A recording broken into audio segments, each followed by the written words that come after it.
नमस्कार मेरे प्यारे YouTube के साथियों। आज के पॉडकास्ट में आपके लिए एक और बहुत ही जबरदस्त और प्रेम भरी डरावनी कहानी लेकर के आ चुका हूँ। साथियों, कहानी जबरदस्त रहने वाली है और कमाल की रहने वाली है, तो अपने कानों में ईयरफोन को अच्छे से ठूंस लीजिए ताकि आप बार बार डिस्टर्ब ना हो और कहानी का पूरा आनंद ले सके। अक्सर कहा जाता है कि जब प्यार किया तो डरना क्या। तो आज की कहानी ऐसे ही दो आशिकों की है जो अपने प्यार के लिए किसी भी हद तक चले जाते हैं। और देखो, प्यार होती ही ऐसी चीज है जो ना कोई डर देखती है, न उसे किसी का खौफ होता है, और एक दूसरे के लिए अपनी जान की बाजी लगाने में भी एक पल नहीं सोचते हैं। और सच्चा प्यार इसे ही कहते हैं। और इन दोनों लवर्स का नाम है मीरा और निखिल। मीरा और निखिल एक दूसरे से बेइंतहा मोहब्बत करते हैं और अपने इस प्यार को बचाने के लिए वह एक बहुत बड़ा कदम उठा लेते हैं। जब उन्होंने यह कदम उठाया तो उन्होंने सोचा भी नहीं होगा कि जिस रास्ते पर वो जा रहे हैं वो शायद उन्हें इतनी मुश्किलों से भरा हुआ मिलेगा और उनका सामना एक ऐसी भयानक चुड़ैल से होगा जिससे बचना उनके लिए नामुमकिन हो जाता है। लेकिन कहते हैं ना कि भगवान जो करता है कुछ अच्छे के लिए ही करता है। अगर उनके लिए मुसीबतें खड़ी की है तो शायद कहीं ना कहीं उसमें उनका कुछ हित भी छिपा होता है। तो साथियों, जिस लड़के ने हमारे साथ ये कहानी शेयर की है वो उन दोनों की लव स्टोरी को बहुत ही करीब से जानता है और शायद आज उसे ये मौका मिला कि उन दोनों की कहानी वो सबके सामने ला सके। तो पूरी स्टोरी सुनने के बाद मैंने इसको अपने ही तरीके से तैयार किया है, जिससे आपके सुनने का मजा कई गुना बढ़ जाएगा। तो चलिए कहानी को शुरू करें। उससे पहले मैं आपको बता दूं, मीरा और निखिल एक दूसरे का हाथ पकड़े हुए तेज रफ्तार से चल रहे थे। मीरा ने अपने दुपट्टे से अपना मुंह ढक रखा था। निखिल भी सिर पर एक कैप लगाए दाएं बाएं देखते हुए जा रहा था। उन्हें देखकर तो ऐसा लग रहा था जैसे कोई चोरी करके भाग रहा हो। वे दोनों चोरी करके तो भाग रहे थे, लेकिन किसी सामान की नहीं, बल्कि एक दूसरे की मोहब्बत की चोरी। मीरा और निखिल एक दूसरे से 5 साल से प्यार करते थे। अब उन्हें अपने प्यार को एक नाम तो देना ही था, इसीलिए उन्होंने हमेशा के लिए एक दूसरे के साथ रहने का फैसला किया। लेकिन ये काम इतना आसान नहीं था, क्योंकि निखिल एक गरीब लड़का था और मीरा गाजियाबाद के एक अमीर बाप की बेटी। ऐसे में मीरा के पिता ने उनका ये रिश्ता मंजूर नहीं किया। जब मीरा के पिता को निखिल और मीरा के रिश्ते के बारे में पता चला था, तभी गुप्ता जी ने फैसला कर लिया था कि मीरा की शादी जल्द से जल्द कहीं और कर दूंगा। गुप्ता जी मीरा के लिए लड़के देखने लगे। ये बात जब मीरा को पता चली तो उसने विरोध किया, लेकिन उसके पापा के सामने उसकी कहाँ चलती। उसने एक बार नहीं, कई बार पापा से निखिल के लिए झगड़ा किया, लेकिन उसके पापा उनके रिश्ते को लेकर माने ही नहीं। हद तो उस दिन हो गई जब मीरा के पापा ने मीरा को बताए बिना ही घर में उसकी सगाई का आयोजन कर दिया और जबरदस्ती किसी दूसरे लड़के को अंगूठी पहनाने के लिए मजबूर कर दिया। उस दिन तो मीरा ने दबाव में आकर सगाई कर ली, लेकिन फिर पूरी रात रोती रही। उसने उसी रात फैसला कर लिया था कि वो निखिल के साथ भाग जाएगी।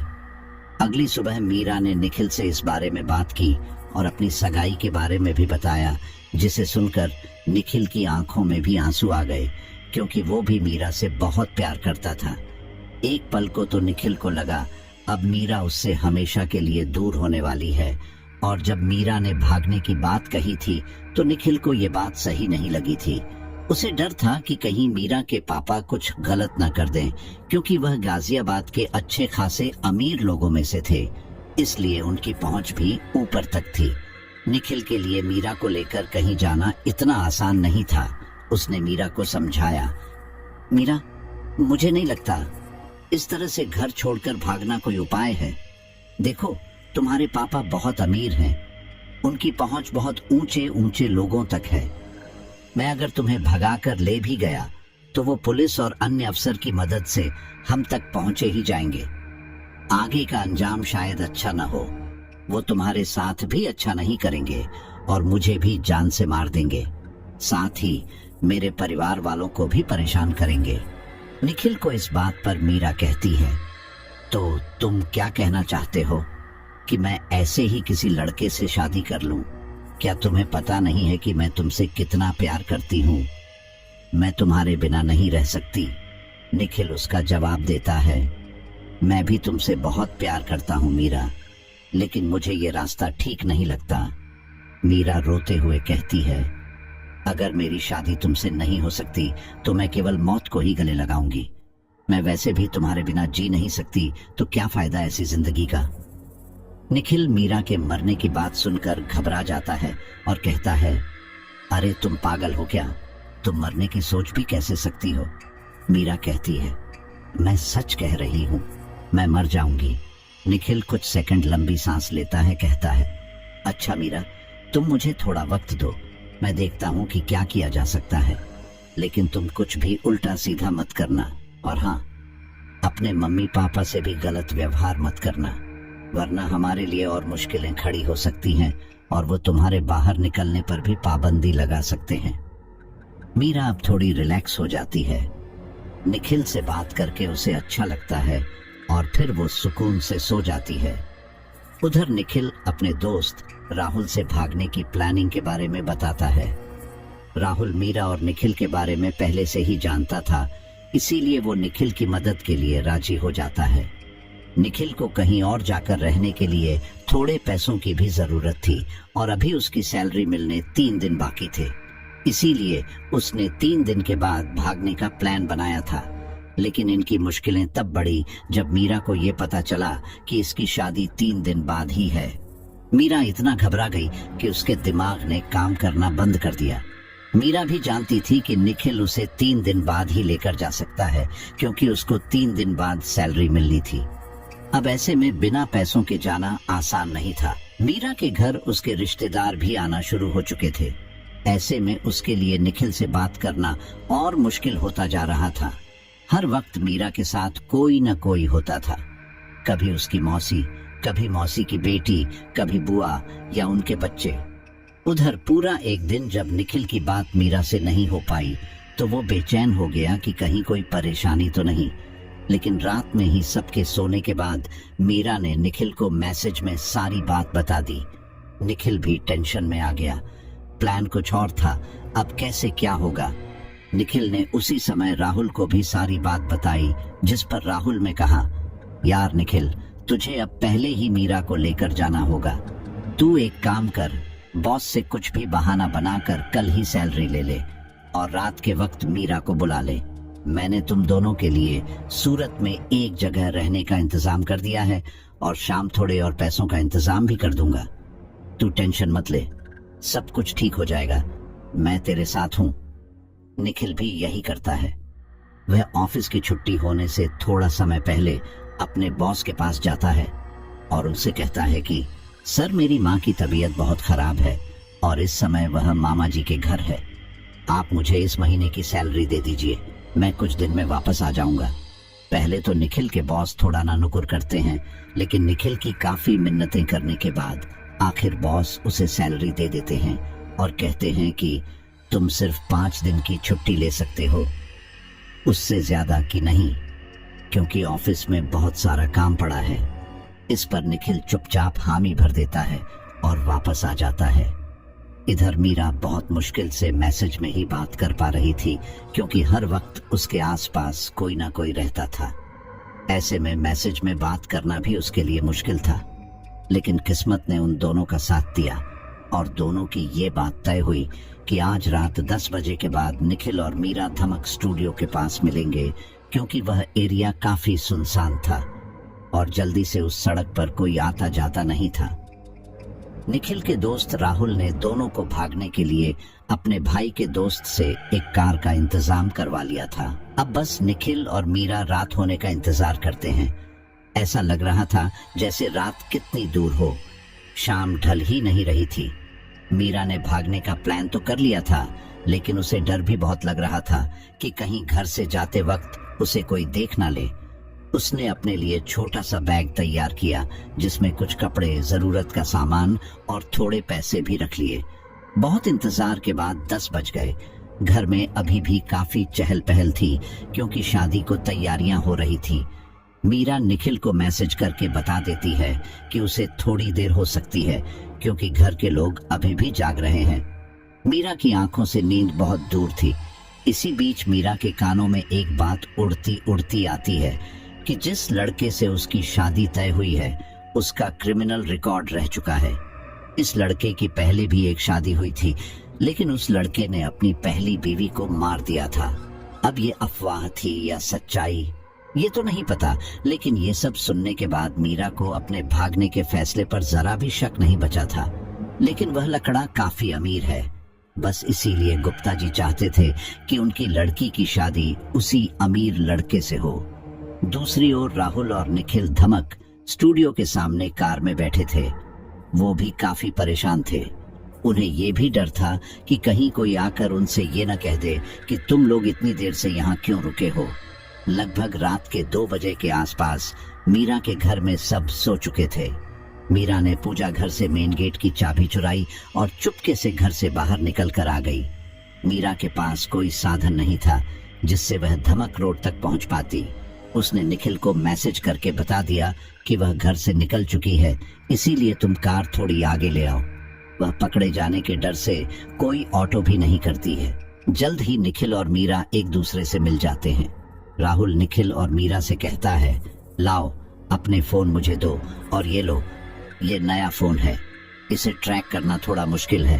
अब तुम इसी फोन से कांटेक्ट में रहना। जब मामला थोड़ा नॉर्मल हो जाएगा तब कोई दूसरा फोन ले लेना, और हाँ, कुछ दिन मुझे बिल्कुल भी कांटेक्ट मत करना। तुम दोनों के फोन को मैं आज ही ठिकाने लगा दूंगा। मैंने सारा इंतजाम करवा दिया है, टेंशन की कोई बात नहीं है। निखिल को सूरत का रास्ता पता है, बाकी आने जाने वाले लोगों से पता कर लेना। जब तुम लोग सूरत पहुंच जाओगे तो वहां रेलवे स्टेशन के पास एक हिमालय नाम का ढाबा है। वहां तुम्हें महेंद्र नाम का एक लड़का मिलेगा जो वहीं पर काम करता है। वो तुम्हारे रहने की जगह तुम्हें बता देगा, लेकिन कोई भी गलती मत करना जिससे कि तुम लोग पकड़े जाओ, वरना हम सभी फंसेंगे। और तुम तो जानते ही हो कि मीरा के पापा कैसे आदमी हैं। निखिल कहता है, हाँ जानते हैं, तभी तो थोड़ा डर लग रहा है। लेकिन यार राहुल, थैंक्स यार, अगर तू नहीं होता तो पता नहीं क्या होता। जैसी भी बात हो तू संभाल लेना और बस दुआ करना कि हम लोग ठीक ठाक वहां पहुंच जाएं। राहुल कहता है, चिंता मत कर यार, सब कुछ ठीक होगा। भाभी का ख्याल रखना। अब मैं चलता हूँ। अगर कोई इमरजेंसी हो तो किसी पीसीओ से या किसी दूसरे नंबर से मुझे फोन कर सकते हो। ठीक है, अब यार बाय। इतना कहकर राहुल उन दोनों से उनका फोन ले लेता है और वहां से चला जाता है। निखिल और मीरा एक दूसरे का साथ पाकर बहुत सुकून महसूस कर रहे थे, लेकिन साथ ही उनके मन में डर भी था कि कहीं उन्हें कोई पकड़ ना ले। गाजियाबाद से निकलने तक उनका यह डर बना ही रहा। जैसे ही उन्होंने गाजियाबाद का बॉर्डर क्रॉस किया, उन्हें थोड़ा रिलैक्स लगा। अब लगभग दोपहर हो चुकी थी। निखिल ने एक जगह गाड़ी रोककर रेस्टोरेंट से थोड़ा खाना ले लिया और दोनों ने अपनी कार में बैठकर ही खाना खाया, क्योंकि वे अभी कोई रिस्क नहीं लेना चाहते थे। वे नहीं चाहते थे कि उन्हें पब्लिक प्लेस में कोई पहचान ले। शाम होने को थी। रात भर न सोने की वजह से निखिल की आंखों में नींद थी। गाजियाबाद से सूरत की बाएं रोड दूरी लगभग 19 घंटे की थी। निखिल रात से लगातार गाड़ी चला ही रहा था। अगर वह लगातार यूं ही गाड़ी चलाते रहता तो रात के 11-12 बजे तो पहुंच ही जाता। मीरा तो बीच बीच में झपकी ले लेती, लेकिन निखिल को थका हुआ देखकर उसे बिल्कुल भी अच्छा नहीं लगता है। वो निखिल से कहती है, निखिल तुम्हारा चेहरा बहुत उतर गया है, हम किसी होटल में स्टे कर लेते हैं, तुम थोड़ी देर आराम कर लेना, रात से लगातार गाड़ी चला रहे हो। निखिल मुस्कुराकर कहता है, अरे नहीं मीरा, सब कुछ ठीक है, और वैसे भी अगर रास्ते में कहीं जाम नहीं मिलता है तो हम 11-12 बजे तक सूरत तो पहुंच ही जाएंगे। फिर चाहे वहां होटल ले लेंगे या अगर ढाबा खुला होगा तो महेंद्र से मुलाकात कर लेंगे। तुम मेरी टेंशन मत लो। रात के लगभग 8 जाते हैं। अंधेरा हो चुका था। मौसम तो गर्मियों का था, लेकिन आसमानों को बादलों ने घेर रखा था। रात के 8 के बाद अमूमन सड़कों पर गाड़ियां कम ही गुजरती हैं। निखिल ने सोचा कि खाने के पैकेट ले लेता हूँ। खाना खाकर फिर ड्राइव करूंगा, इसलिए वह एक ढाबे पर अपनी कार रोककर 2 पैकेट खाने के पैक करवा लेता है और कार में बैठकर ही खाने लगता है। निखिल आसपास के लोगों से पूछता है कि यहाँ से क्या कोई शॉर्ट रास्ता है जो हमें सूरत तक ले जाए। तभी आसपास चलने फिरने वाले लोगों में से एक आदमी उसे शॉर्ट रास्ता बताता है जो कि थोड़ा सुनसान जगह से होकर गुजरता था। वहां आसपास जंगली इलाका भी था। उस आदमी ने निखिल को रास्ता भी बता दिया था और रास्ते की मुश्किलें भी, लेकिन निखिल काफी थका हुआ था, इसीलिए वह रिस्क लेने को तैयार हो गया। निखिल वापस आकर अपनी कार स्टार्ट करता ही है कि तभी बारिश होने लगती है। धीरे धीरे बारिश भी विकराल रूप ले लेती है। निखिल अब तक शॉर्ट रास्ते पर अपनी गाड़ी मोड़ चुका था। बारिश होने के लगभग 1.5 घंटे बाद वह बस मेन रोड आने का इंतजार कर रहा था। उसने सोचा था कि यह रास्ता ज्यादा ही शॉर्ट होगा, लेकिन उसका अंदाजा गलत था। निखिल के सोच विचारने के बीच अचानक उसकी कार खराब हो गई। कार को अचानक रुकता देख मीरा कहती है, क्या हुआ निखिल, कार क्यों रुक गई? निखिल अपनी गाड़ी दोबारा स्टार्ट करता है और कहता है, पता नहीं यार, 1 मिनट रुको, बाहर उतर कर देखता हूँ। मीरा ने कहा, लेकिन बाहर तो बहुत बारिश हो रही है, तुम भीग जाओगे। निखिल कहता है, लेकिन देखना तो पड़ेगा ना, हम इस बारिश में यहाँ नहीं रुक रह सकते और आसपास भी कोई आता जाता नजर नहीं आया कि किसी को रोककर मदद मांग ले। निखिल अपनी कार से नीचे उतर जाता है। सच में बारिश बहुत तेज पड़ रही थी, लेकिन फिर भी निखिल कार का बोनट खोलकर चेक करता है तो कार से धुआं निकल रहा था। निखिल गुस्से में कार को एक लात मारता है और कहता है, ओह शीट, क्या मुसीबत है, अब क्या करूं? और गुस्से में बोनट को नीचे गिरा देता है। निखिल अपने आसपास इधर उधर देखता है, लेकिन अंधेरा होने की वजह से उसे ठीक से कुछ नजर नहीं आ रहा था। मीरा कार के अंदर से ही इशारे से हाथ हिलाकर पूछती है कि क्या हुआ। निखिल वापस कार में आकर बैठ जाता है। थोड़ी सी देर में निखिल काफी भीग चुका था। मीरा अपने बैग से छोटी सी टॉवल निकालकर निखिल को देती है, जिससे वह अपना सिर पोंछने लगता है और बताता है कि बोनट के अंदर ही कुछ खराबी है, बिना मैकेनिक के सही नहीं कर सकते। मीरा भी परेशान हो जाती है और कहती है, लेकिन इस सुनसान रास्ते में मैकेनिक कहाँ मिलेगा और बारिश भी इतनी हो रही है, हम कहीं से मैकेनिक लाएं भी तो कैसे? और मुझे तो बारिश का अंदाजा ही नहीं था, वरना मैं घर से छाता भी लेकर आ जाती। निखिल कुछ देर शांत बैठता है ताकि वह सोच सके कि आगे क्या करना है। बारिश अपना विकराल रूप दिखाने से बाज नहीं आ रही थी और आसमान को देखकर लग भी नहीं रहा था कि बारिश अभी रुकने वाली है, क्योंकि बारिश वैसे भी काफी देर से हो रही थी। साथ ही हवा भी चल रही थी। हवा भी काफी तेज थी, जो कि मीरा और निखिल के शरीर में सिहरन पैदा कर रही थी। आखिर निखिल कहता है, मीरा, मुझे लगता है अब हमें पैदल चलकर ही कोई रास्ता निकालना होगा। यह रास्ता काफी सुनसान है, आसपास झाड़ियां और पेड़ पौधे ही हैं। यहाँ रुकना खतरे से खाली भी नहीं है। हो सकता है कोई जंगली जानवर आ जाए या कोई बदमाश आ जाए। हम दोनों बारिश में भीगते हुए ही आगे की तरफ चलते हैं। अगर कोई दुकान या घर दिखता है तो वहां से मदद मांग लेंगे। मीरा को भी यही ठीक लगता है, इसीलिए वे दोनों कार से नीचे उतर जाते हैं और बारिश में भीगते हुए आगे बढ़ने लगते हैं। मीरा और निखिल के पास की पेड़ वाले छोटे फोन थे और उनमें भी टॉर्च नहीं थी, वरना उसकी मदद से वे लोग अंधेरे को काटते हुए आगे बढ़ सकते थे। लेकिन अफसोस, जब रास्ते में परेशानियां आनी तो उन्हें कौन मिटा सकता है। लेकिन हिम्मत करके मीरा और निखिल आगे बढ़ रहे थे। वे लगभग 15 या 20 मिनट के रास्ते पर ही चले थे कि उन्हें सड़क के किनारे एक बहुत बड़ा सा घर दिखता है। शायद वह घर नहीं, वह एक फार्म हाउस था, क्योंकि उसके आसपास और कोई भी घर नहीं था। सिर्फ मैदान था या फिर झाड़ झांकुड़ और थोड़ा बहुत जंगल का एरिया। उस फार्म हाउस में 2 बल्बों की रोशनी साफ तौर पर देखी जा सकती थी, जो कि बाहर की तरफ ही लगे हुए थे। निखिल की नजर जब उस फार्म हाउस पर पड़ती है तो निखिल का मन गदगद हो जाता है। वह सोचता है कि यहाँ से मदद जरूर मिल जाएगी। निखिल और मीरा फार्म हाउस की तरफ बढ़ जाते हैं। फार्म हाउस का बाहरी दरवाजा काफी बड़ा था, उस पर कोई ताला भी नहीं था, जो कि इन दोनों के लिए एक पॉजिटिव पॉइंट था। निखिल और मीरा मेन गेट को खोलकर अंदर वाले गेट तक पहुंचते हैं। निखिल बेल बजाता है लेकिन कोई दरवाजा नहीं खोलता। निखिल अपने मोबाइल में समय देखता है तो 11:15 बज रहे थे। मीरा कहती है, क्या पता कोई अंदर है भी या नहीं। निखिल बोला, अंदर तो कोई ना कोई होगा, वरना लाइट नहीं जलती। हो सकता वक्त काफी ज्यादा गया है तो सो गए होंगे। लेकिन तभी दरवाजा खुलता है और निखिल और मीरा थोड़ा चौंक जाते हैं। उन्होंने अचानक दरवाजा खुलने की उम्मीद नहीं की थी। उनके सामने 25-26 साल का एक लड़का खड़ा था। उसे देखने से लग रहा था कि वो यहाँ का नौकर होगा। निखिल थोड़ा हिचकिचाते हुए कहता है, अरे भाई, थोड़ी दूरी पर हमारी कार खराब हो गई है, आप हमारी मदद कर देते तो आपकी बहुत मेहरबानी होती है। वो लड़का मीरा को और निखिल को ऊपर से नीचे तक घूर कर देखता है। निखिल को उस लड़के का घूरना अच्छा नहीं लगता, लेकिन उस समय निखिल उसकी मदद चाहता था, इसलिए शांत खड़ा रहा। वह लड़का बोला, क्या मदद चाहिए आपको मेरी? निखिल पूछता है, आप यहाँ आसपास कोई मैकेनिक बता सकते हैं जो हमारी कार को ठीक कर दे?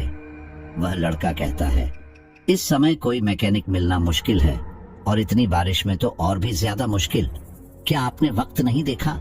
इस समय तक तो अधिकतर लोग अपने अपने घरों में ही होते हैं, और बारिश के मौसम में कौन ही अपने घर से बाहर निकलता है। तो आप लोग अपने घर से बाहर क्यों घूम रहे हो? ऐसा लग रहा था जैसे कि वो लड़का इन्हें डांट रहा है, लेकिन वो क्या जाने कि निखिल और मीरा किस मुसीबत में अपने घर से बाहर आए हैं। निखिल और मीरा चुपचाप खड़े रहते हैं। वो लड़का भी दोनों की मजबूरी समझ सकता था, इसलिए वह कहता है, मैं आपकी बस इतनी मदद कर सकता हूँ कि आप आज रात यहाँ रुक जाएं। निखिल और मीरा यही तो चाहते थे, लेकिन उनकी कहने हिम्मत नहीं हो रही थी, क्योंकि एक अनजान लड़का और लड़की को अपने घर में इस तरह से कौन ही आने देता है। निखिल खुश होकर कहता है, भाई, तुम्हारा बहुत बहुत शुक्रिया, तुमने हमारी काफी टेंशन कम कर दी। मैं सुबह होते ही किसी मैकेनिक को अपनी कार दिखा दूंगा। मीरा और निखिल को लग रहा था कि वे एक सुरक्षित जगह पर पहुंच चुके हैं, लेकिन क्या उनके लिए फार्म हाउस सच में सुरक्षित था? निखिल और मीरा काफी भीग चुके थे, इसीलिए वो लड़का उनसे कहता है कि आप ऊपर वाले कमरे में जाकर कपड़े बदल लो, हमारे साहब के कपड़े ऊपर वाले कमरे में ही रखे हैं। फिर वह लड़का मीरा से कहता है, आपके लिए कपड़े मैं लाकर देता हूँ। वो लड़का मीरा को एक साड़ी लाकर दे देता है। मीरा भी जल्दी से जाकर अपने कपड़े बदल लेती है और निखिल भी कपड़े बदलकर नीचे आ जाता है।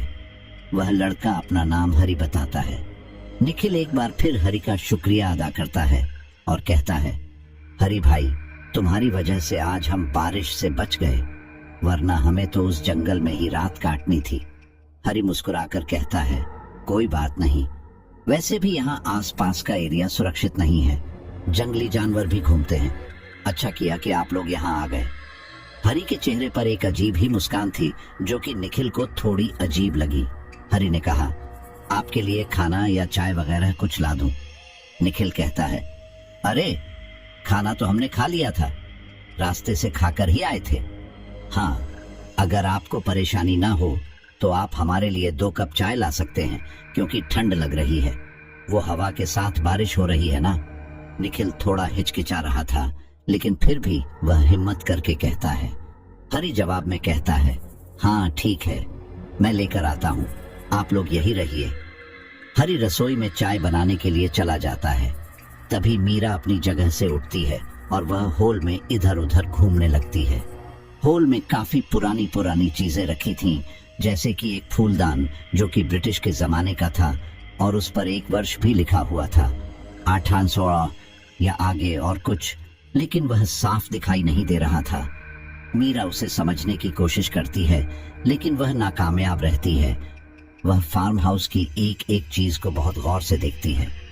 उसे ऐसा लग रहा था कि यहाँ पर और भी लोग हैं। वह निखिल से कहती है, निखिल, मुझे यहाँ थोड़ा अजीब सा लग रहा है। निखिल कहता है, अजीब सा मतलब? सब कुछ ठीक ही तो है। मीरा कहती है, हाँ ठीक तो है, लेकिन क्या तुम्हें लगता है हम यहाँ सुरक्षित हैं? निखिल कहता है, हाँ ऑफ कोर्स, हम गाजियाबाद से काफी दूर आ चुके हैं और सूरत पहुंचने ही वाले हैं। मुझे नहीं लगता कि तुम्हारे घर वाले यहाँ तक एक रात में पहुंच जाएंगे, लेकिन हाँ, उन्होंने तुम्हारी तलाश तो शुरू कर ही दी होगी। मीरा थोड़ी मायूस हो जाती है और निखिल के पास आकर बैठ जाती है। निखिल मीरा से कहता है, मीरा, मैं समझ सकता हूँ, इस तरह घर से भागकर तुम्हें भी अच्छा नहीं लग रहा है और मुझे भी ठीक नहीं लग रहा है, लेकिन हमारी भी बस मजबूरी है जो हम ही जानते हैं। तुम चिंता मत करो, एक दिन सब कुछ ठीक हो जाएगा।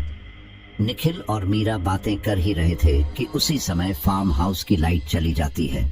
जैसे ही लाइट जाती है वैसे ही आसमान में बिजली बहुत जोरों के कड़कड़ाती है। बिजली की आवाज इतनी तेज थी कि मीरा डर कर निखिल के सीने से लग जाती है। निखिल भी मीरा को कसकर पकड़ लेता है और कहता है, डरो मत, लाइट अभी आ जाएगी।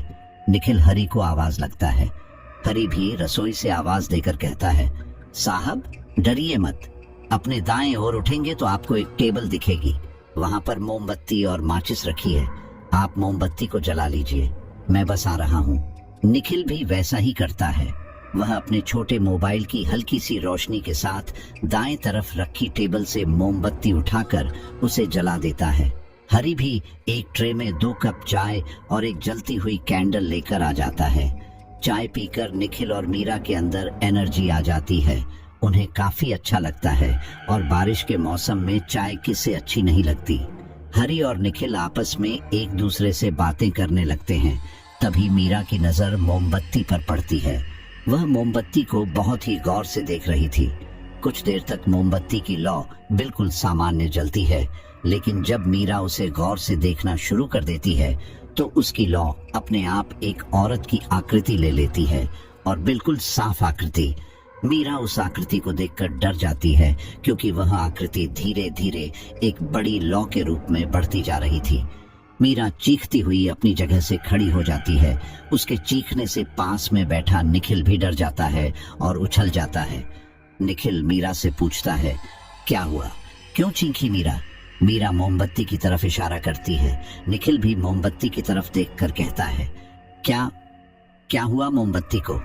मीरा कहती है, वो लो नहीं थी, कुछ और था। निखिल, मुझे यहाँ ठीक नहीं लग रहा है।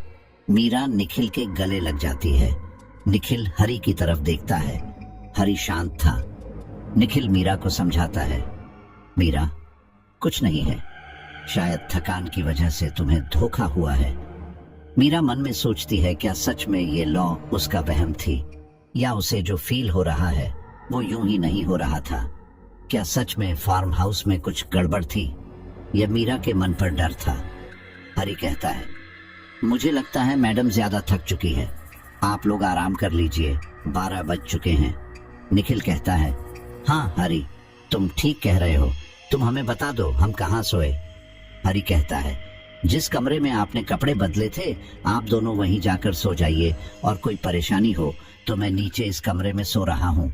और वह एक कमरे की ओर इशारा करते हुए कहता है, आप मुझे यहाँ से उठा दीजिएगा। निखिल हाँ में गर्दन हिलाता है और मीरा को ऊपर ले जाता है। निखिल हल्के हल्के कदमों से चल रहा था क्योंकि उसके हाथ में मोमबत्ती थी। जैसे जैसे निखिल आगे बढ़ रहा था मीरा उसके साथ ही चल रही थी और मीरा को एहसास हो रहा था कि उसके पीछे भी कोई चल रहा है। मीरा ने पीछे पलट कर देखा लेकिन वहां कोई नहीं था।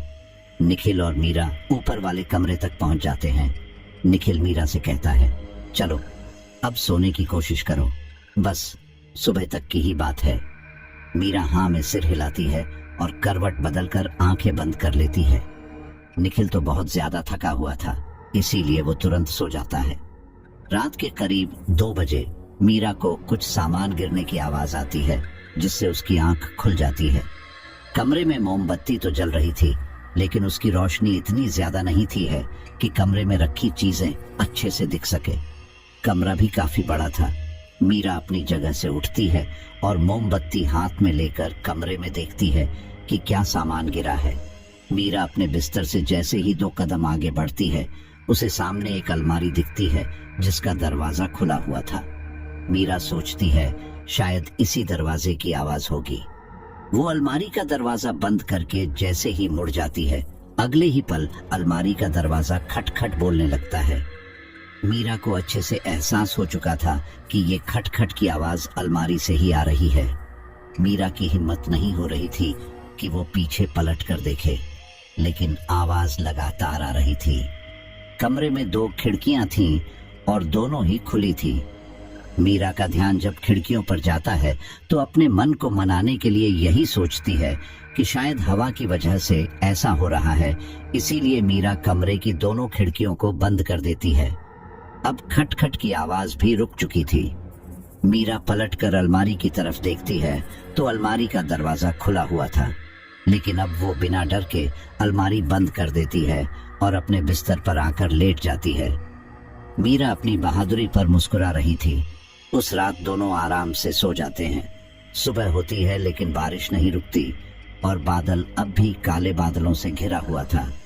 आसमान को देखकर नहीं लग रहा था कि अभी कुछ और देर बारिश रुकेगी। फ्रेश होकर निखिल और मीरा नीचे हॉल में आ जाते हैं। हरी ने उनके लिए नाश्ता बना दिया था। वे दोनों नाश्ता कर रहे थे। बाहर घर की घंटी बजती है। घर की घंटी बजाता देख निखिल और मीरा के मन में एक डर दौड़ता है, वही डर जिससे बचकर ये लोग गाजियाबाद से इतनी दूर सूरत जा रहे थे। मीरा के परिवार वालों का डर कि कहीं पुलिस तो उन्हें ढूंढने नहीं आई है। इतनी बारिश में फार्म हाउस पर और कौन आ सकता है। हम तो हालात के मारे थे, इसीलिए यहाँ आ गए। निखिल और मीरा के मन में यही सारी बातें चल रही थी। निखिल और मीरा नाश्ता करते करते रुक गए थे, लेकिन जैसे ही दरवाजा खुला तो सामने एक अधेड़ उम्र की औरत खड़ी थी, जिसे मीरा और निखिल नहीं पहचानते थे। हरी जैसे ही उस औरत को देखता है, वह दोनों हाथ जोड़कर उन्हें प्रणाम करता है। वह औरत भी आशीर्वाद देते हुए अंदर आ जाती है। वो औरत निखिल और मीरा की तरफ देखती है तो हरी भी इशारे में उस औरत से कहता है कि वह सब बता देगा। वो औरत हॉल में बने एक कमरे में चली जाती है। निखिल और मीरा को नाश्ता ना करते हुए देख हरी समझ जाता है कि ये दोनों भी उस औरत को देखकर थोड़ा असमंजस में पड़ चुके हैं, इसलिए वह कहता है, अरे साहब, आप नाश्ता कीजिए, ये यहाँ की मालकिन है, मैं इन्हें सब बता दूंगा, अब आराम से रुकिए। निखिल भी मुस्कुरा देता है, लेकिन फिर भी उसके मन में थोड़ा डर तो था ही कि कहीं वह औरत इन दोनों पर शक न करे कि एक लड़का लड़की साथ में क्या कर रहे हैं, क्योंकि निखिल ने तो हरी से ये कहा था कि वह किसी काम से सूरत जा रहे हैं और पति पत्नी हैं। लेकिन बड़े बुजुर्ग इस चीज को बहुत अच्छे से पहचान पाते हैं कि आपस में 2 लड़के लड़कियां पति पत्नी है या नहीं।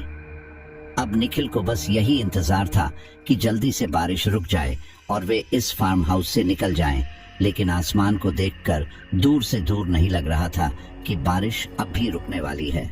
नाश्ता करने के बाद निखिल हरी से कहता है, हरी, अगर तुम मेरे साथ किसी मैकेनिक को ढूंढने चलो तो तुम्हारी बहुत मेहरबानी होगी। मुझे नहीं लगता ये बारिश रुकने वाली है, लेकिन हमें निकलना है।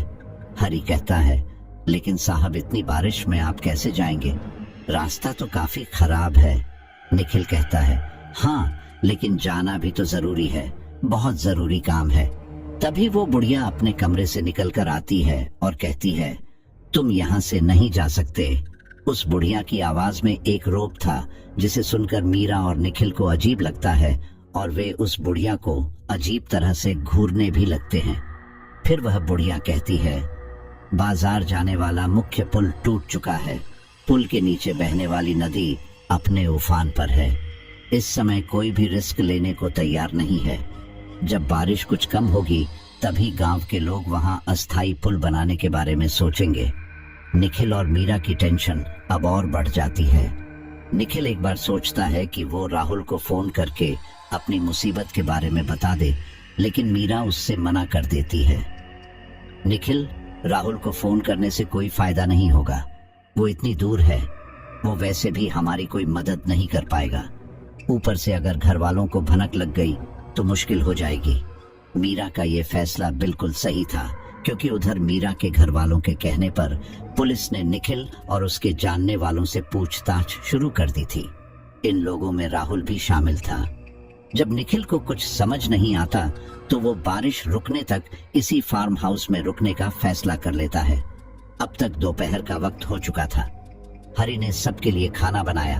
सभी लोग एक साथ डाइनिंग टेबल पर एक साथ खाना खाने लगे। इसी बीच उस बुढ़िया ने बातें करनी भी शुरू कर दी।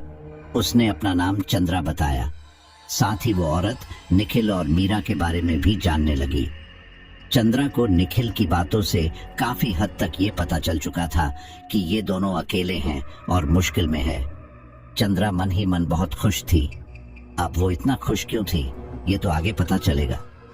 चंद्रा अब मीरा और निखिल से खुलकर बातें करने लगी थी। मीरा और निखिल भी अब सहज हो चुके थे। खाना खाने के बाद मीरा को सुस्ती चढ़ने लगती है। वो लंबी लंबी झंभाई लेने लगती है। निखिल की नजर जब मीरा पर पड़ती है तो वह कहता है, मीरा तुम्हें नींद आ रही है तो तुम ऊपर जाकर थोड़ा आराम कर लो। मीरा भी यही चाहती थी कि थोड़ी देर आंखें बंद कर ले, इसलिए वह ऊपर वाले कमरे में ही चली जाती है। वह लगभग 1 घंटा सोई थी।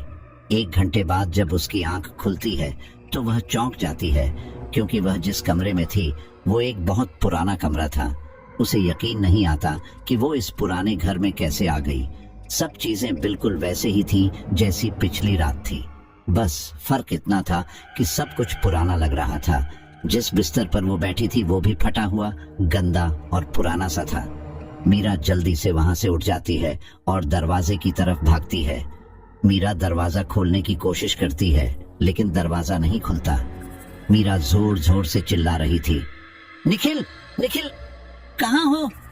मुझे बाहर निकालो। मीरा रोने लगती है, लेकिन मानो निखिल तक आवाज ही नहीं जा रही थी। एक बार फिर कमरे में रखी अलमारी खटखट की आवाज करती है। मीरा उस अलमारी की तरफ देखती है। अलमारी का दरवाजा बहुत जोर से हिल रहा था। ऐसा लग रहा था अलमारी के अंदर कोई है और वो बाहर आना चाहता है। मीरा डरते डरते उस अलमारी तक पहुंचती है और दरवाजे को अच्छी तरह बंद करने की सोचती है। मीरा अलमारी के दरवाजे को खोलती, उससे पहले ही दरवाजा अपने आप झट से खुल जाता है, जिससे मीरा डर जाती है। और उससे भी खतरनाक घटना तब हुई जब मीरा ने अलमारी में रखे हुए बहुत सारी कंकाल की हड्डियां देखी। कंकाल ऐसे जैसे सिर की हड्डी, हाथ की हड्डी, जबड़े की हड्डियां, जिन्हें देखकर वह बुरी तरह चीख पड़ी। उसकी चीख इतनी जोरदार थी कि वह निखिल तक पहुंच गई। निखिल हॉल में बैठे एक मैगजीन पढ़ रहा था। जैसे ही उसने मीरा की आवाज सुनी, मैगजीन को फेंकता हुआ ऊपर की तरफ आया। इधर मीरा भी दरवाजे की तरफ दौड़ पड़ी थी और दरवाजा खोलने की कोशिश कर रही थी। बाहर से निखिल ने जैसे ही दरवाजा खोला, मीरा एकदम बाहर की तरफ भागी। निखिल ने मीरा को पकड़ा, उसे संभाला और पूछा, मीरा, क्या हुआ? क्यों भाग रही हो? मीरा तो बदहवास भागे जा रही थी। वह भागते भागते नीचे हॉल तक चली गई। निखिल भी उसके पीछे पीछे चला गया। मीरा बहुत बुरी तरह रो रही थी। चंद्रा भी अपने कमरे से बाहर आ चुकी थी। वह मीरा से पूछती है, क्या हुआ? क्यों रो रही हो बेटी? मीरा रोते हुए कहती है, निखिल, यहाँ से चलो, ये जगह ठीक नहीं है। मैंने पहले ही कहा था कि मुझे यहाँ कुछ अजीब लग रहा है। निखिल कहता है, लेकिन मीरा, हुआ क्या है? तुम इतना डरी हुई क्यों हो? कुछ बताओ तो सही। मीरा ऊपर कमरे की तरफ इशारा करती है और हकलाते बोलती है, वो कमरा, उस कमरे में कुछ गड़बड़ है और अलमारी में मैंने बहुत सारी हड्डियां देखी। इंसानी शरीर की हड्डियां, चाहे तो तुम भी जाकर देख लो। निखिल, चंद्रा और हरी तुरंत ऊपर वाले कमरे में जाते हैं, लेकिन सब कुछ सामान्य था। चंद्रा अजीब नजरों से मीरा को देखती है और कहती है कि क्या बात कर रही हो तुम? हड्डियां, वो भी अलमारी में? जरूर तुम्हें कोई वहम हुआ है। मीरा कहती है, हाँ निखिल, मैंने देखा था, उस अलमारी में इंसानी शरीर की हड्डियां रखी हुई थी और ये कमरा कल के जैसा था ही नहीं। ये तो बहुत पुराना कमरा था। प्लीज निखिल, यहाँ से चलो। निखिल मीरा को समझता है। मीरा, शांत हो जाओ, हम चलेंगे यहाँ से, पहले तुम रोना बंद करो। हरी मीरा को पानी देता है। मीरा पानी पीकर थोड़ी शांत होती है। चंद्रा निखिल को अकेले में बुलाती है और कहती है, शायद तुम्हारी पत्नी की हालत ठीक नहीं है।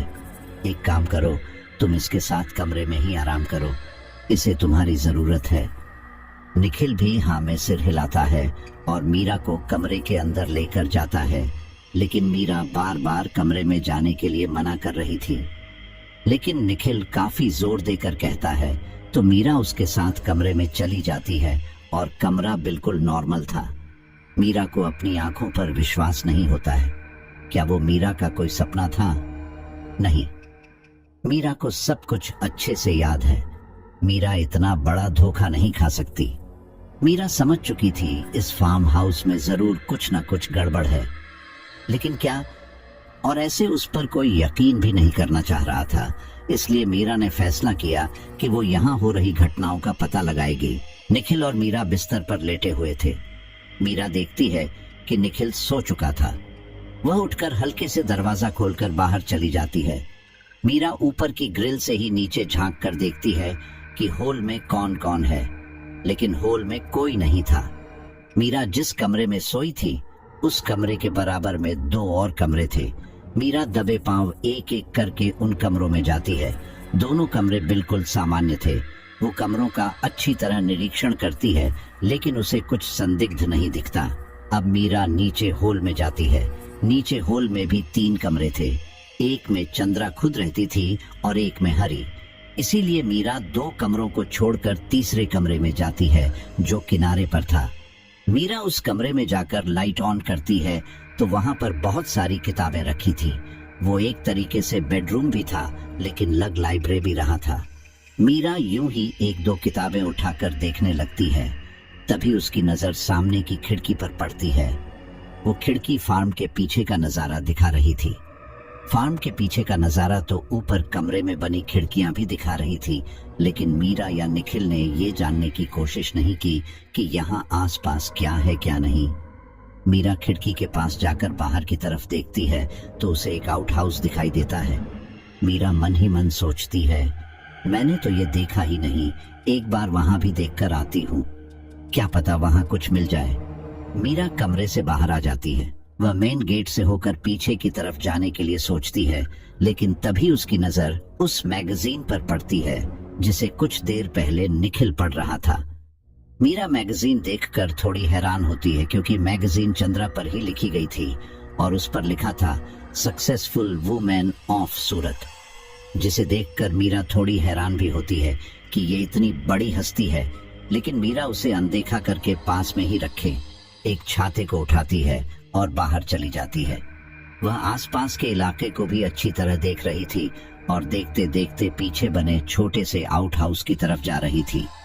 आउट हाउस में दरवाजे पर केवल कुंडी लगी हुई थी, इसलिए वह उस कुंडी को आराम से खोलकर अंदर दाखिल हो जाती है।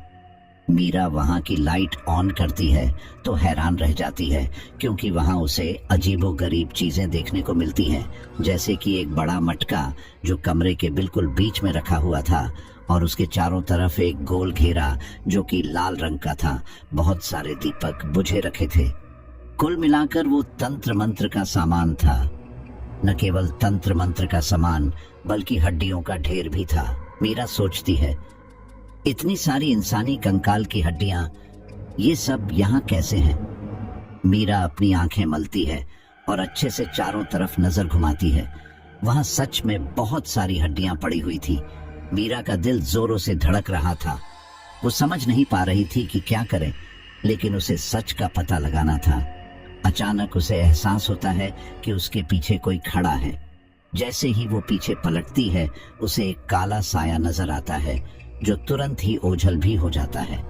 मीरा उसे ठीक से देख भी नहीं पाती। मीरा जल्दी से बाहर जाकर देखती है, लेकिन उसे कुछ नहीं दिखता। लेकिन उसकी नजर चंद्रा के कमरे पर जाती है, जहां चंद्रा गुस्से से मीरा को देख रही थी। चंद्रा को देखकर मीरा घबरा जाती है और जल्दी से फार्म हाउस के अंदर आ जाती है। तब तक निखिल भी हॉल में आ चुका था। मीरा को बाहर से आता देख निखिल पूछता है, तुम बारिश में कहाँ गई थी?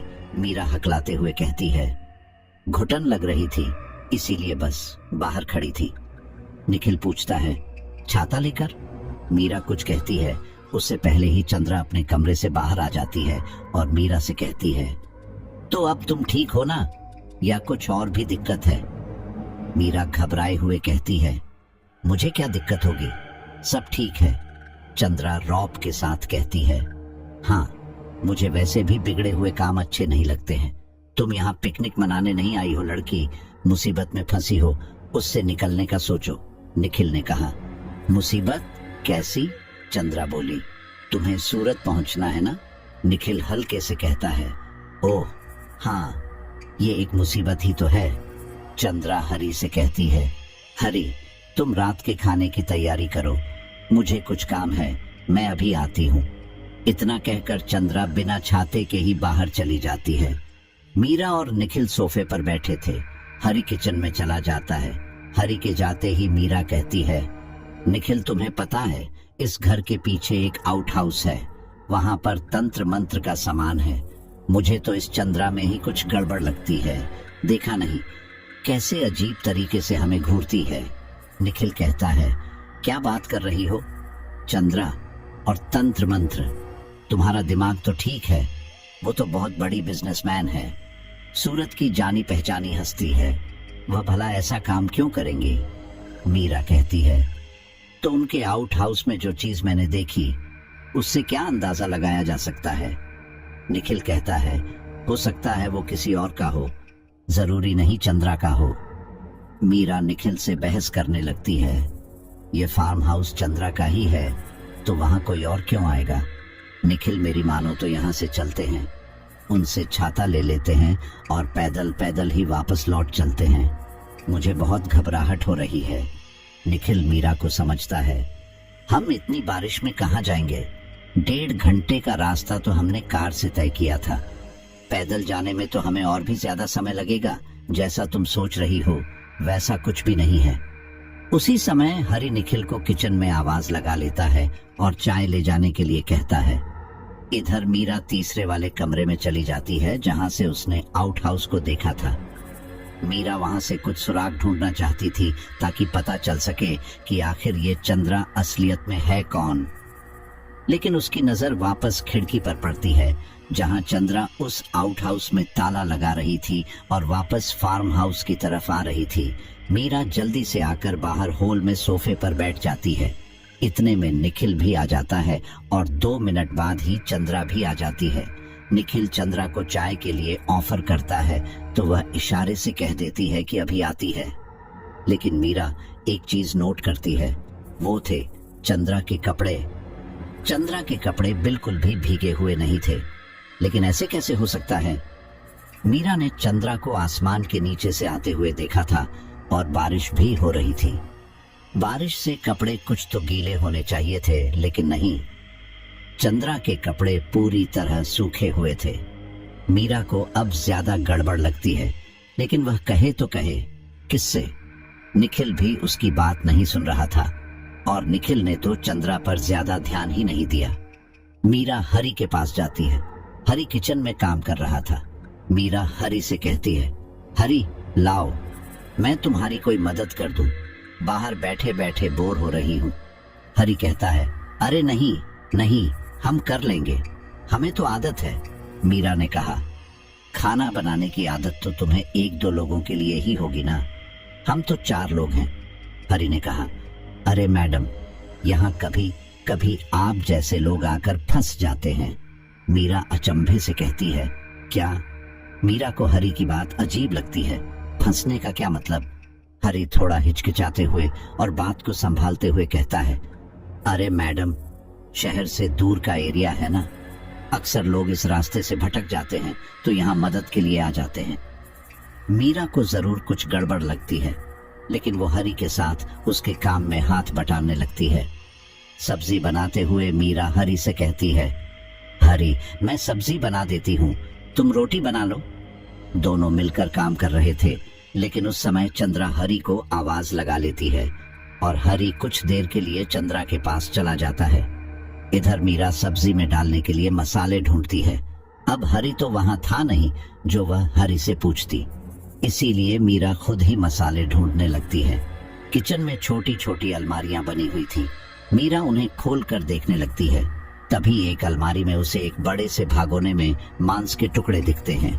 जैसे ही मीरा उन मांस के टुकड़ों को देखती है, वह बुरी तरह घबरा जाती है और एकदम पीछे हट जाती है। ओह माय गॉड, ये क्या है? यहाँ पर मीरा की सांस अटकने लगते हैं।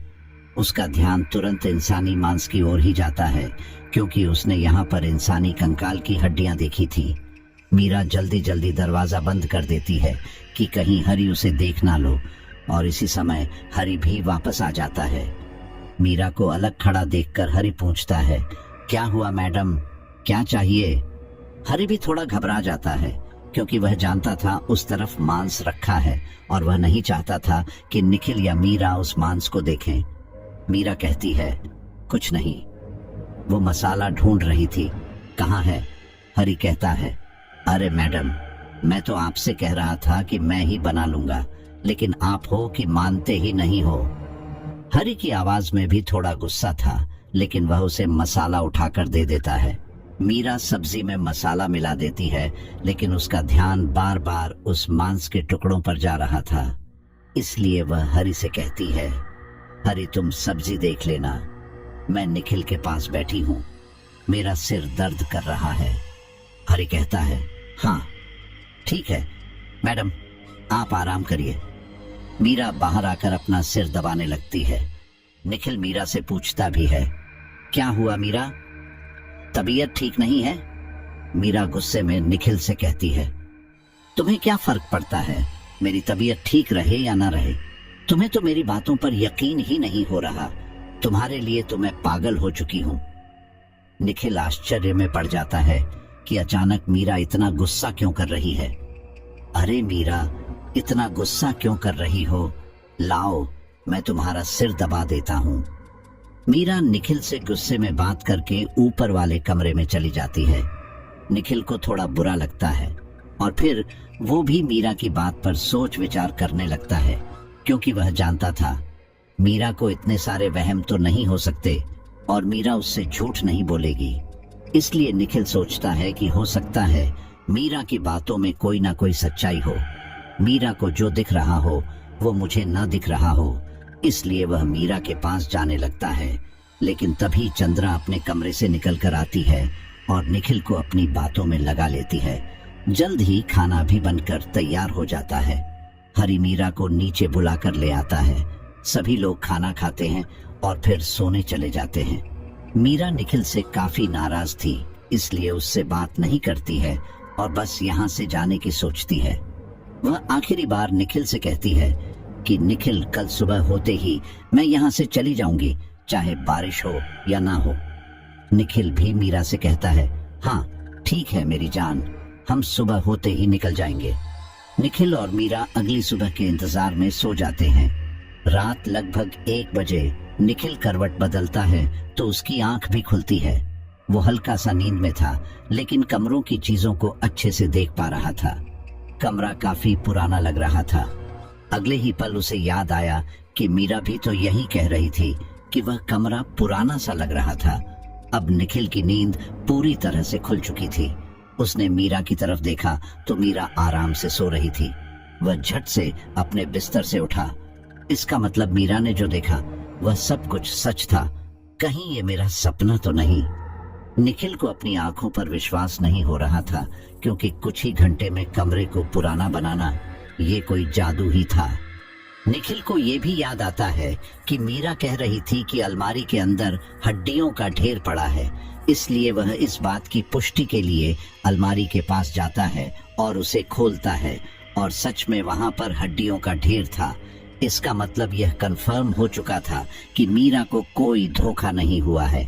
निखिल कमरे का दरवाजा खोलकर बाहर की तरफ देखता है तो पूरा का पूरा फार्म हाउस पुराना था।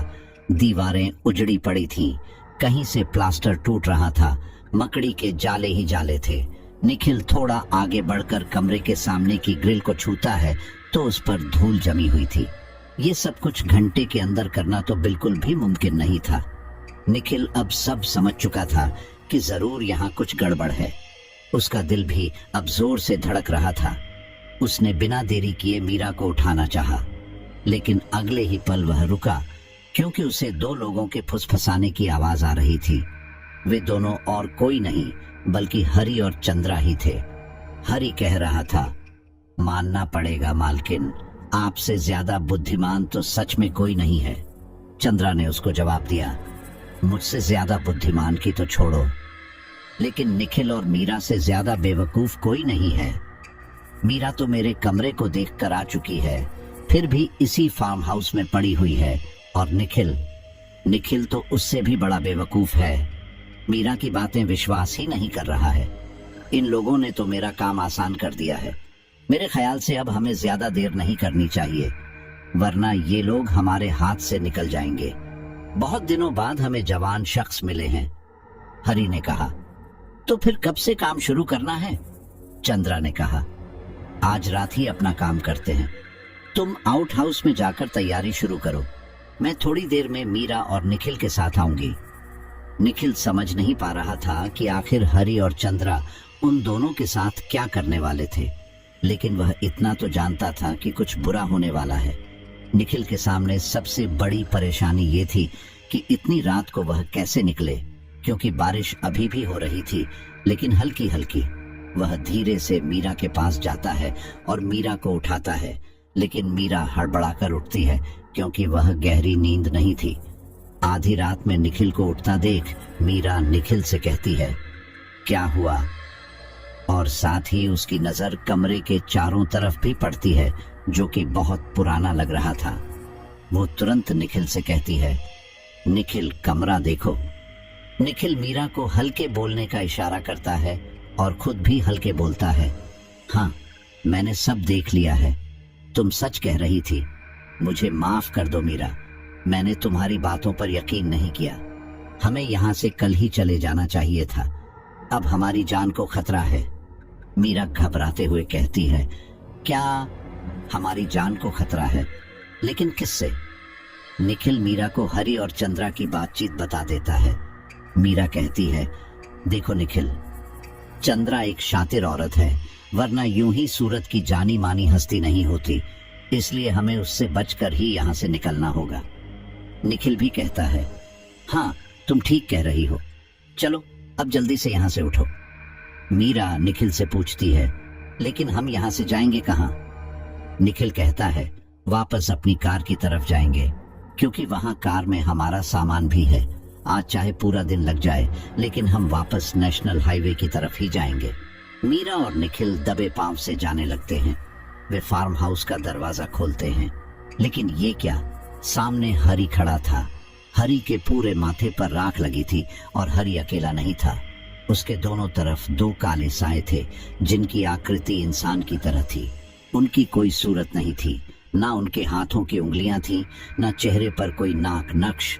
वे बस मानव की आकृति के दो काले साए थे, जिन्हें देखकर निखिल और मीरा एकदम घबरा जाते हैं। लेकिन हिम्मत करके निखिल हरी को धक्का देकर मीरा का हाथ पकड़कर बाहर भागता है। जैसे ही निखिल 2 कदम आगे बढ़ता है, वे 2 काले साए निखिल और मीरा को पकड़ लेते हैं और हवा में उड़ाते हुए पीछे आउट हाउस की तरफ ले जाते हैं। निखिल और मीरा जोर जोर से चिल्ला रहे थे, लेकिन वहां दूर दूर तक उनकी आवाज सुनने वाला कोई भी नहीं था। निखिल और मीरा की आवाज सिर्फ चंद्रा ही सुनती है। वह अपने कमरे से बाहर आती है तो हरी को बाहर खड़ा देखती है। क्या हुआ हरी, ये शोर शराब कैसा है? हरी कहता है, कुछ नहीं मालकिन, वे दोनों भागने की कोशिश कर रहे थे, वो तो मैं सही वक्त पर आ गया। यह सुनकर चंद्रा को गुस्सा आ जाता है और वह कहती है, चलो अब मैं और देर नहीं कर सकती, मेरे साथी भी भूखे हैं और मैं भी। चंद्रा और हरी फार्म हाउस के पीछे बने आउट हाउस में चले जाते हैं। वहां जाकर देखते हैं तो मीरा और निखिल अभी भी चिल्ला रहे थे। वे दोनों दीवार के दोनों कोने से जमीन से कुछ फीट ऊपर चिपके हुए थे। ऐसा लग रहा था उन्हें जबरदस्ती किसी ने पकड़ रखा है, लेकिन उनके आसपास कोई भी नहीं था। चंद्रा मीरा और निखिल से आकर कहती है, तुम दोनों ने यहाँ से जाने की सोची भी कैसे? और तुम्हें क्या लगा था कि तुम यहाँ से निकल जाओगे? शेर कभी भी अपनी शिकार को छोड़ता है क्या? तो तुमने ये सोच भी कैसे लिया कि तुम मेरे चुंगल से निकल जाओ? यहाँ लोग आते अपनी मर्जी से हैं, लेकिन जाना मेरे ऊपर डिपेंड करता है। चंद्रा 3 तालियां बजाती है और कहती है, छोड़ दो इन्हें। चंद्रा के इतना कहने पर निखिल और मीरा अपने आप जमीन पर गिर जाते हैं। वे दोनों समझ चुके थे कि यहाँ पर कुछ तो पैरानॉर्मल हो रहा है। कुछ नहीं, बल्कि बहुत कुछ, क्योंकि मीरा पहले ही तंत्र मंत्र के सामान को देख चुकी थी। उसे यह अंदाजा हो गया था कि यहाँ तंत्र मंत्र की सारी विधियां होती होंगी। साथ ही काले सायों को देखना और अपने आप दीवार से चिपक कर लटकाना यह कोई नॉर्मल घटनाएं नहीं है। निखिल गुस्से में कहता है, तुम हमारे साथ क्या करना चाहती हो? हमें यहाँ क्यों लाई हो? चंद्रा हंसकर कहती है, बताया ना कि तुम मेरे शिकार हो। मैं और मेरे साथी भूखे हैं, तुम हमारा खाना हो। मीरा गुस्से में रहती है, तो क्या तुम इंसानों को खाती हो? हरी मुस्कुराकर कहता है, हाँ, चंद्रा जी इंसानों का खून पीती हैं, मांस खाती हैं और इनके साथी इंसानों की हड्डियां। निखिल गुस्से में कहता है, और वो साथी तू है कुत्ते।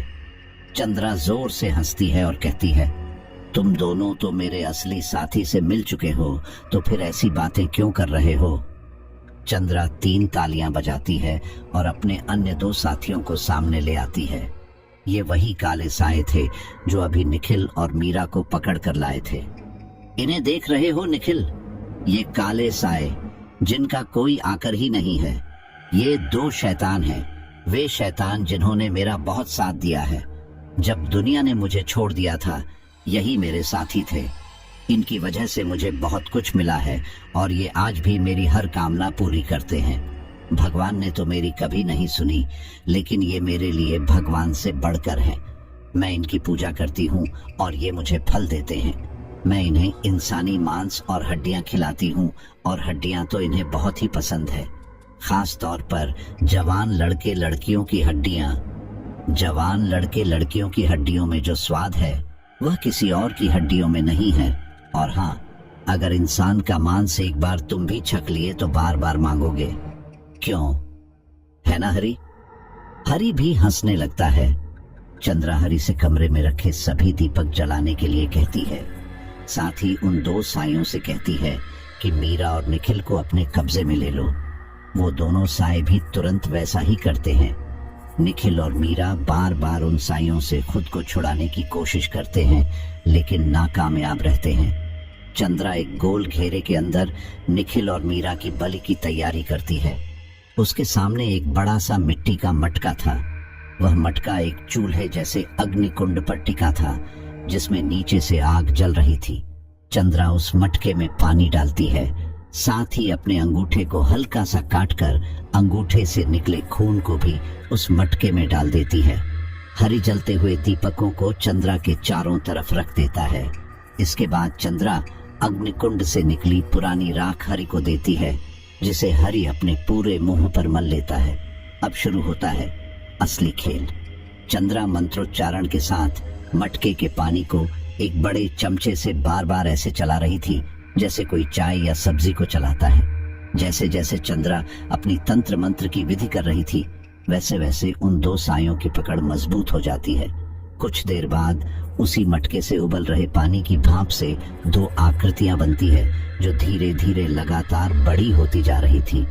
इस समय वे 2 काले साए निखिल और मीरा को छोड़ देते हैं और वो भाप से बने साए में मिल जाते हैं।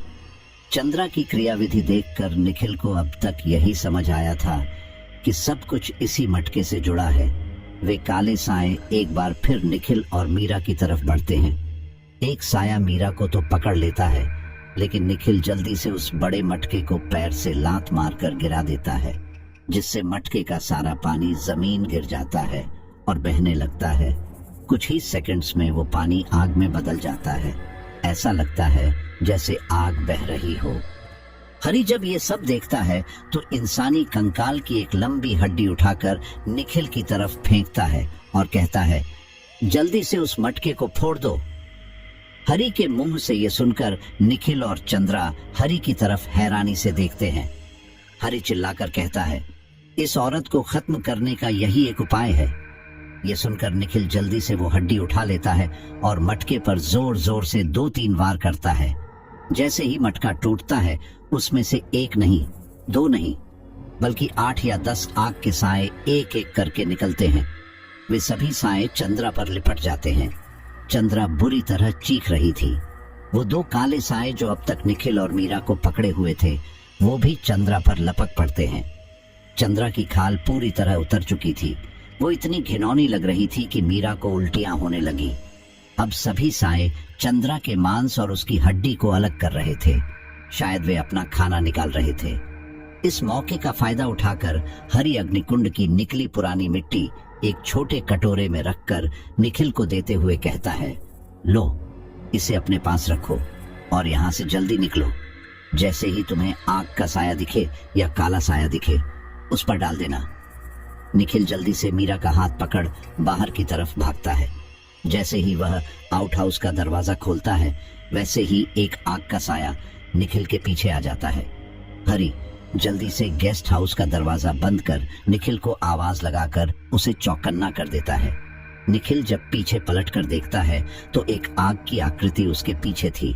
निखिल जल्दी से एक मुट्ठी राख को उस आग के साए पर छिड़क देता है, जिससे वो आग खुद एक राख का ढेर बन जमीन पर गिर जाती है। निखिल और मीरा फार्म हाउस से निकलकर अपनी कार की तरफ भागते हैं।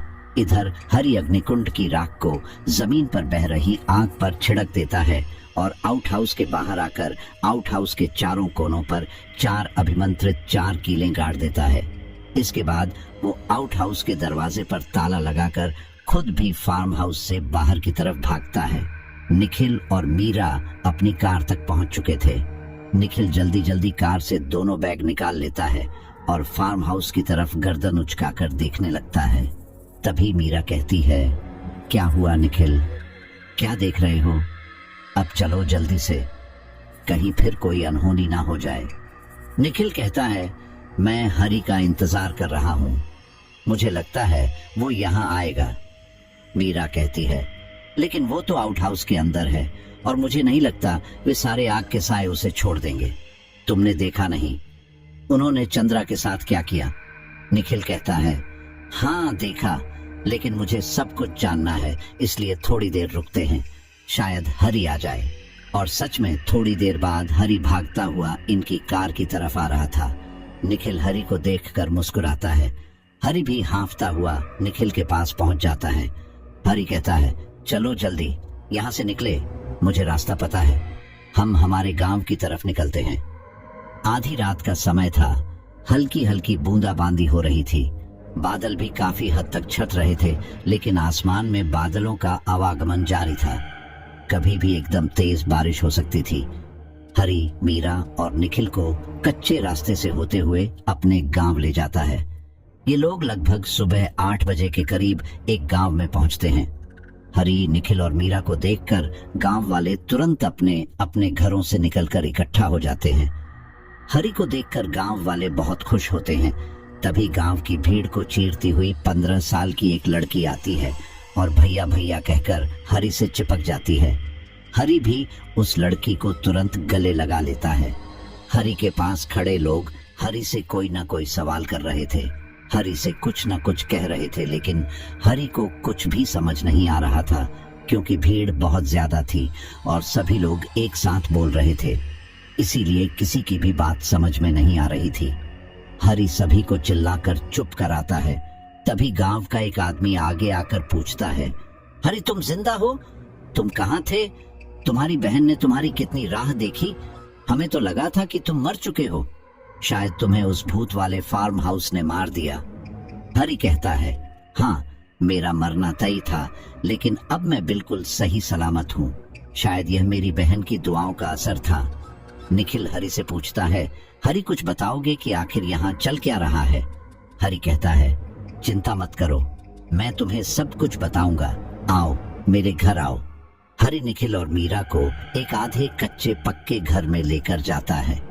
हरि निखिल और मीरा की तरफ देखते हुए कुसुम से कहता है, कुसुम ये दोनों हमारे मेहमान हैं, तुम जाकर कुछ खाने पीने का इंतजाम करो, तब तक मैं इन्हें नहाने धोने के लिए कहता हूँ। कुसुम रसोई घर में चली जाती है। निखिल एक बार फिर हरि से पूछता है कि हरि प्लीज हमें बताओ कि यहाँ क्या हो रहा है और तुम कौन हो? तुम तो चंद्रा के साथी थे ना, तो तुम यहाँ कैसे? हरि निखिल से कहता है, मैं जानता हूँ तुम्हारे मन में बहुत सारे सवाल हैं, लेकिन यकीन करो मैं तुम्हारे सारे सवालों का जवाब दूंगा और यहाँ तुम पूरी तरह से सुरक्षित हो। तुम नहा कर आओ, अच्छे खासे भीग चुके हैं, कपड़े बदल लो, नहीं तो तबीयत खराब हो जाएगी। कुछ ही देर में निखिल और मीरा अपने कपड़े बदल कर आ जाते हैं और कुसुम भी नाश्ता लगा देती है। खाते खाते हरि बताता है, मैं चंद्रा का साथी बेशक जरूर था, लेकिन उसने जबरदस्ती एक तरीके से मुझे बंदी बना रखा था। मीरा हैरानी से पूछती है, क्या सच में तुम वहां एक बंदी थे? लेकिन तुम्हें देखकर तो कभी नहीं लगा कि तुम कोई बंदी होंगे। तुम तो सारे काम खुशी खुशी करते थे। हरि कहता है, वो मेरी मजबूरी थी। चंद्रा ने मुझे भी काफी यातनाएं दी है। वो एक शक्तिशाली औरत है। मैं वहां 2 साल से काम कर रहा हूं और उसने एक बार भी मुझे अकेला नहीं छोड़ा। निखिल शक की नजर से हरि से पूछता है, लेकिन चंद्रा तो सूरत शहर में रहती है ना, तो तुम्हारे साथ हमेशा कैसे रहती होगी? मेरा मतलब तुम कह रहे हो ना कि उसने तुम्हें एक बार भी अकेला नहीं छोड़ा। हरि मुस्कुराकर कहता है, क्या तुम्हें उसके वो 2 काले साथी याद हैं? निखिल और मीरा हाँ में सिर हिलाते हैं। हरि आगे बताता है, चंद्रा के असली साथी तो वही थे, मैं तो उसका गुलाम था। आज से लगभग 4 साल पहले हमारे गांव वालों को फार्म हाउस के पीछे की जमीन दिखाई थी। जब हमने उस जमीन की जांच पड़ताल की तो पता चला कि वह जमीन तो हमारे गांव के हिस्से की जमीन है, लेकिन बीच से में सड़क निकलने की वजह से वह जमीन हमारे गांव से अलग जगह आ रही थी। जमीन के बारे में जब गांव के प्रधान जी को पता चला तो उन्होंने यह फैसला किया कि वह जमीन पूरे गांव के लोगों में बंटेगी। गांव के लोगों में बंटने का मतलब ये नहीं था कि जमीन का कुछ हिस्सा सभी लोगों में बंटे। गांव के प्रधान जी ने यह फैसला किया था कि वहां पर जो भी फसल होगी वह सब मेरे जिम्मे होगी और सभी परिवार के लोग वहां जाकर काम किया करेंगे। बाद में जब फसल पककर तैयार हो जाएगी तो गांव में बराबर बांट दी जाएगी। इसकी दूसरी वजह यह थी कि सरकार कभी भी किसी भी जगह पर अपना अधिकार बता देती है। अगर ऐसा होता है तो हमें ज्यादा नुकसान नहीं होगा, और जब तक ऐसा नहीं होता है तब तक हम उस जमीन का इस्तेमाल कर सकते हैं। गांव के सभी लोगों को प्रधान जी की बात ठीक लगी। सभी ने मिलकर यह फैसला किया कि गांव के प्रत्येक परिवार से एक सदस्य उस जमीन पर जाकर काम करेगा। इस प्रकार अलग से मजदूर लगाने की जरूरत नहीं पड़ेगी। लेकिन कोई नहीं जानता था कि वह जमीन गांव के लोगों को गायब करने का सबक बन जाएगी। निखिल पूछता है, क्या मतलब? उस जमीन ने काफी लोगों को गायब कर दिया? हरि कहता है, उस जमीन ने नहीं, उस जमीन पर जाने की वजह ने। चंद्रा के फार्म हाउस से गुजरकर ही उस जमीन पर जाया जाता था। चंद्रा को यह सब बिल्कुल भी पसंद नहीं था। उसने कई बार गांव वालों को रोका टोका था, लेकिन गांव वालों पर जैसे कोई असर ही नहीं हुआ, और असर होता भी क्यों? हम कौन सा उसके फार्म हाउस के अंदर से होकर जाते थे? फार्म हाउस की बाउंड्री से अलग होकर ही हम अपनी जमीन पर जाया करते थे। गांव के लोग ये बात समझ ही नहीं पाते थे कि चंद्रा को उस ओर जाने में क्या दिक्कत होती है। जब धीरे धीरे गांव के लोग गायब होने लगे तब चंद्रा पर शक हुआ, और अगर चंद्रा मुझे भी अपने कब्जे में ना लेती तो शायद पता ही नहीं चल पाता कि गांव के लोग कहाँ गायब हो रहे थे। मीरा पूछती है, कहाँ गायब हो रहे थे? हरि कहता है, और कहाँ? चंद्रा ही उन्हें गायब कर रही थी। चंद्रा कोई साधारण महिला नहीं थी, वह एक जादूगरनी थी, एक चुड़ैल थी, एक बहुत बुरी औरत थी। भगवान उसे माफ नहीं करेगा, वह शैतान की पुजारन थी। लोगों के बीच वह एक बहुत ही सफल औरत होगी, लेकिन कोई नहीं जानता उसकी सफलता के पीछे का राज क्या था। उस राज को मैंने देखा है। चंद्रा का असली साथी मैं नहीं, बल्कि वह 2 काले साए थे, और वह काले साए और कोई नहीं बल्कि शैतान के 2 रूप थे। चंद्रा को गांव के लोगों का उस ओर से निकलना गुजरना इसलिए बुरा लगता था क्योंकि उसे डर था कि कहीं उसकी सच्चाई लोगों को पता ना चल जाए। जब से मैं चंद्रा के साथ था, लगभग 20-22 लोगों को चंद्रा ने मारकर उनकी बलि दी है और उनका खून पिया है। न केवल खून पिया है बल्कि उनके मांस को भी खाया है, और बचा हुआ मांस और हड्डियां अपने उन 2 शैतानों को खिलाई हैं। निखिल कहता है, लेकिन हरि, मेरी एक बात समझ नहीं आई। तुम भी तो इस गांव के थे, लेकिन उसने तुम्हें अपना गुलाम क्यों बनाया? मेरा मतलब, वो तुम्हें भी तो मार सकती थी ना? हरि कहता है, हाँ, मार सकती थी, लेकिन उसके फार्म हाउस में केवल गांव के लोग ही नहीं फंसते थे, इधर उधर से आने जाने वाले मुसाफिर भी फंस जाते थे, जैसे कि आप लोग। और दूसरी बात, चंद्रा के लिए अकेले लोगों को संभालना और उनकी बलि देना थोड़ा मुश्किल काम था। हालांकि उसके 2 काले साए उसकी बहुत मदद करते थे, लेकिन कुछ काम ऐसे थे जो उस फार्म हाउस से बाहर निकलकर करने पड़ते थे। चंद्रा बहुत बड़ी हस्ती थी, कभी कभी उसे कब्रिस्तान और शमशान जैसी जगहों पर जाना पड़ता था। उसे डर था कि अगर किसी ने उसे ऐसी जगह पर देख लिया तो उसका नाम खराब होगा, इसलिए उसे एक ऐसे आदमी की जरूरत थी जो कहीं भी जा सके, और उसे वो आदमी मैं मिल गया। उसने मुझे डरा धमकाकर अपना काम करवाया। बस यही मेरी बदनसीबी थी, या फिर खुशनसीबी समझो, जो मैं उसका कैदी बन गया और उसके राज का पता चल गया। भगवान मेरे साथ था कि तुम दोनों वहां आ गए और तुमने दूसरे लोगों की तरह डर कर चंद्रा को अपनी बलि नहीं देने दी, बल्कि हिम्मत से काम लिया। मीरा ने एक लड़की होकर बहुत हिम्मत दिखाई। चंद्रा के साथ रहकर मैं उसकी क्रियाविधि काफी हद जान गया था। ये भी जान गया था कि सारा खेल उसके मटके का ही है, क्योंकि वो मुझसे कहती थी कि इस मटके को मत छूना, ये बहुत कीमती है, अगर इसे कुछ हुआ तो मेरा नाम और निशान मिट जाएगा। इसीलिए मैंने तुम्हें वो मटका तोड़ने को कहा। वो अग्निकुंड की राख एक पवित्र राख थी। चंद्रा जब भी तंत्र मंत्र करती थी तो हमेशा मुझे वो राख मेरे मुंह पर लगाने को कहती थी, ताकि मैं उन सायों से बच सकूं। आज मैं बहुत खुश हूं कि तुम लोगों की वजह से जिंदा अपनी बहन तक आ पाया। इस दुनिया हम दोनों ही एक दूसरे का सहारा हैं। बातें करते करते नाश्ता भी खत्म हो गया। निखिल का ध्यान अपने फोन पर जाता है तो देखता है कि फोन तो बंद पड़ा है। वो हरी से फोन चार्ज करने के लिए कहता है। हरी के घर तो चार्जर नहीं था, लेकिन वो पड़ोस में जाकर निखिल और मीरा का फोन चार्ज करके लाता है। निखिल जैसे ही फोन ऑन करता है, उसमें एक नए नंबर से बहुत सारी मिस्ड कॉल पड़ी थी। निखिल हैरान हो जाता है। वह मीरा के फोन को भी ऑन करता है तो उस पर भी सेम नंबर से कॉल पड़ी हुई थी। मीरा और निखिल थोड़ा घबरा जाते हैं। निखिल को लगता है जरूर राहुल का फोन होगा और कोई इमरजेंसी भी होगी, तभी इतनी सारी कॉल पड़ी है। वो तुरंत कॉल बैक करता है तो उधर से एक औरत बोलती है, हेलो निखिल, मैं राहुल की चाची बोल रही हूँ। उसने मुझे ये नंबर देकर कहा था कि तुमसे कह दूं, सूरत से अपना ठिकाना बदल लेना, क्योंकि पुलिस को पता चल चुका है कि तुम कहाँ हो। निखिल कहता है, लेकिन पुलिस को कैसे पता चला? राहुल की चाची कहती है, उन्होंने राहुल को पकड़ लिया था और बहुत बुरी तरह टॉर्चर किया।